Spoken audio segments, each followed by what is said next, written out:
Start. नमस्कार दोस्तों।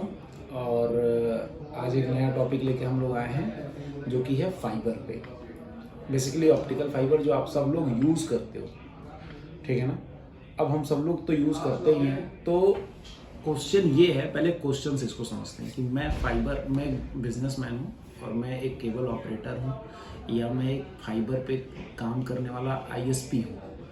इन तीनों के लिए क्वेश्चन है। और मैं गया हूँ कहाँ पे, एक फाइबर के स्टोर पे, और मुझे फाइबर की केबल खरीदनी है जो आपको दिख रही है।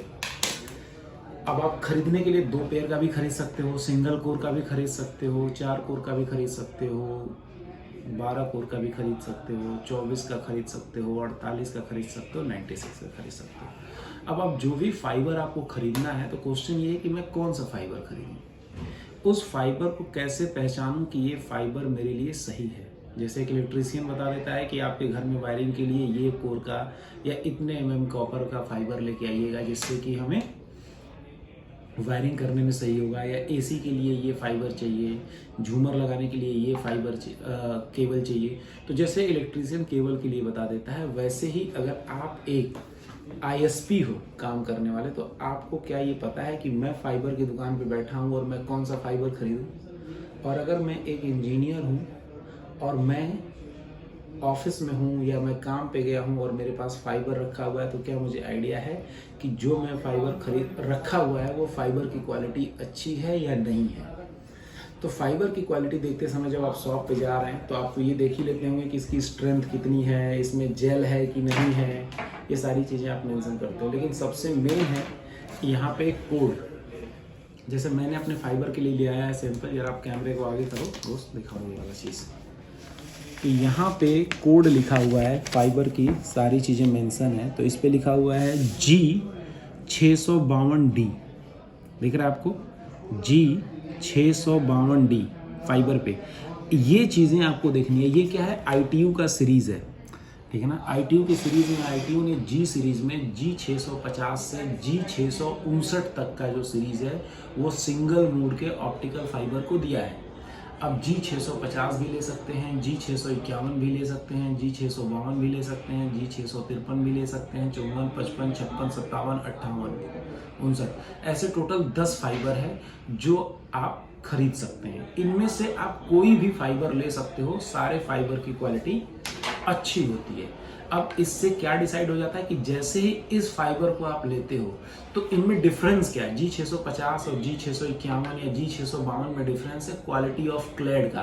तो अगर आप देखोगे तो मैंने पहले भी एक वीडियो डाल रखा है फाइबर पर, जिसमें मैंने बताया है कि फाइबर के ऊपर कोर, फाइबर मेन फाइबर के लिए कोर और क्लैड का क्या रोल होता है, क्योंकि उस पर ऑप्टिकल सिग्नल ट्रेवल करता है with the help of core clad के। अगर क्लैड की क्वालिटी अच्छी नहीं है तो आपके सिग्नल लॉसेज होंगे।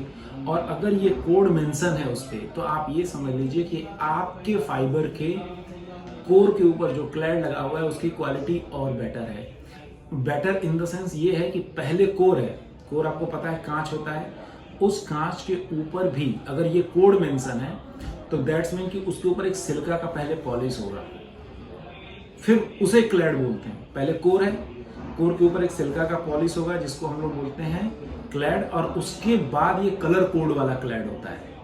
तो इससे आपके फाइबर में लॉसेस कम आते हैं लोकल फाइबर से। अब मान लो मैं लोकल फाइबर ले आया जिसपे कि ये कोड मेंशन ही नहीं है, G650, 52, 51 कुछ मेंशन ही नहीं है, तो अब आप ये फाइबर खरीद के ला रहे हो तो आप 100% ये जान लीजिए कि जो आप फाइबर खरीद के ला रहे हैं वो प्योर कांच का फाइबर नहीं है, उसमें प्लास्टिक मिक्स है।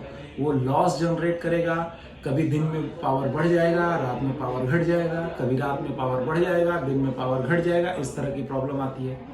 दूसरा चीज, खरीदते समय आप उसके कोर के ऊपर जो ये क्लैड होते हैं इनके कलर कोड मैच कराओगे। तो अगर मैं आप इसकी देखो तो ये 12 का है ऐसे से, तो फाइबर में टोटल 12 कलर होते हैं, और वो 12 कलर बिना देखे अगर ये कोड उसके ऊपर मेंशन है G652 ITU का, तो ये स्टैंडर्ड को ये फाइबर बनाने वाली कंपनी ऑटोमेटिक मेंटेन करेगा। उसके बाद जब आप इसे छीलेंगे तो इसके अंदर जेल होता है। जेल क्या करता है, टेम्परेचर को मेंटेन करता है। तो ऑब्वियसली इसकी क्वालिटी जिस पे ये मेंशन होता है ITU का स्टैंडर्ड, उस पे जेल की भी क्वालिटी अच्छी होती है, और जेल की क्वालिटी अच्छे होने से आपके फाइबर पे टेम्परेचर का इम्पैक्ट नहीं पड़ता है गर्मियों में। अगर आप लोकल फाइबर लेके आते हैं तो इसमें क्या होगा, सिर्फ कोर होगा और कोर के ऊपर क्लैड होगा, सिल्का का तो पॉलिश होगा ही नहीं, वो लॉस करेगा। और अगर उस पर कलर कोड डिफरेंट है तो आप ये समझ लीजिएगा कि आप जितने कोर के कलर मैच कर रहे हैं उतने ही कोर का फाइबर लेके आए। मान लीजिए जैसे मैं 6 कोर का खरीद के लाया, पहला ब्लू है, दूसरा ऑरेंज है, अब तीसरा येलो है, कोई एक्वा है, कलर बदल गया, तो मैं ये समझ के खरीदूंगा फाइबर कि जो मैंने फाइबर खरीदी है वो 2 ही कोर का है, बाकी कोर जो है वो डमी है, बेकार है। वो फाइबर जब मैं छीलूंगा ना बार बार टूट जाते हैं, बार बार टूटते हैं। अगर आप ओरिजिनल लेके आओगे, ITU स्टैंडर्ड का लेके आओगे, मैं कंपनी का नाम नहीं बता रहा हूँ, ITU स्टैंडर्ड बता रहा हूँ, जो फाइबर पे मेंशन है, चाहे किसी भी कंपनी का हो, अगर ये मेंशन है तो हम ये वाला फाइबर खरीद सकते हैं, ले सकते हैं। और इस पे मेन कांच का कोर होता है और उसके ऊपर सिल्का का पॉलिश होता है, देन क्लैड होता है, जिससे कि लॉसेस कम होता है। अदरवाइज लोकल लेके आओगे तो वो प्लास्टिक, उसके अंदर प्लास्टिक मिक्स होता है, बीच बीच में कहीं कहीं पे फाइबर आपका टूटा होता है, ब्रेक होता है, लॉसेस होते हैं, जिस चीज़ को आप आइडेंटिफाई करने में टाइम लगा देते हो। शॉप वाला ओरिजिनल G652 या G651 या G655 वाला कोर का फाइबर इसलिए ज़्यादातर नहीं रखता है क्योंकि उसको इस पर मार्जिन कम है, उसके पे लोकल पे मार्जिन उसे प्रॉफिट ज़्यादा होता है, तो इसलिए वो आपको यही रिकमेंड करेगा। तो आप जब भी एक बिजनेसमैन की तरह खरीदने जा रहे हो तो आपका काम होना चाहिए कि मैं फाइबर पे ये कोड मेंशन जो है वो देखूं। सबसे पहला टास्क हमारा ये होना चाहिए। अगर मैं एक इंजीनियर हूं और मेरे ऑफिस में फाइबर रखा हुआ है तो मैं सबसे पहले ये देखूं कि G652, G651, G655 लिखा है या नहीं लिखा है, ये लिखा होना चाहिए। अगर ये लिखा है तो आप कह दोगे बिना कहे देखे किसी को कि भाई ये फाइबर अच्छी है। दूसरा चीज़ इसके आगे D लिखा हुआ है, तो डी के बारे में मैं आपको नेक्स्ट बताऊंगा, क्योंकि पहले अभी इसे सीख लीजिए। डी का मतलब है कि इसके अंदर बैंड होता है। अब फाइबर के बैंड जो होते हैं ओ बैंड, फिर होता है आपका E band, C band, L band, U band.